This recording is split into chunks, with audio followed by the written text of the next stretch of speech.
بسم الله الحمد لله رب العالمين وبعد مقعيق هو نور علي عبد الله انت بدن waxaa ku magac dheer Nuur Afgooye jaamacadda SIU ayaa waxaan kamid ahay maartay shaqaalaheeda waliba waxaan joogaa xafiiska operationka ama maartay xafiiska howlaha guud xafiiskaas markaas wuxuu u qabtaa jaamacadda howl aad u tiro badan ay kamid tahay maartay faydorka jaamacadda ay kamid tahay maartay waxyaalihii la xiriir procurement-ga iyo dalabaadka oo soo shaqooyin badan marka xafiiskaas qabtaa deegaan door waa shirkad aad maartay u macaamilnay la xiriirnay xagga maartay waxa la xiriirana nadaafadda iyo hygiene-ka jaamacadda waxaan aad ugu amaanan yihiin company-gan waa company marka aan aragnay oo suuqii aan galno qiimeeyay company kaliya aan ku qancino noqdo shaqooyinka aan u baahna noo qaban karo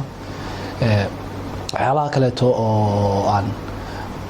ugu bagno waxaa kamid ahay qaabka iyo macaamilka iyo xiriirka ee la sameeyaan maartay customer-kooda sidii u doorayaan waxyaalaha aan ka faa'iidno waxaa kamid ah maartay before intaanan helin shaqaalaha nooma helin waxa la training ma leeyahay oo xagga nadaafadda iyo shuruucda maartay looga baahan qofka markuu rabo inuu nadaafiyo meel deegaan door waxaan macaamilnay oo xagga macaamilka shaqada markii ahayd 2018kii bishii Maarso abaaraheeda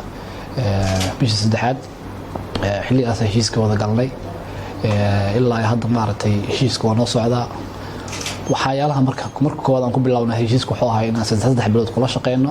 si aan u ogaano ayagana farkooda aan maartay u jeegarano shaqadooda see tahay dan maartay waan u ballaarinay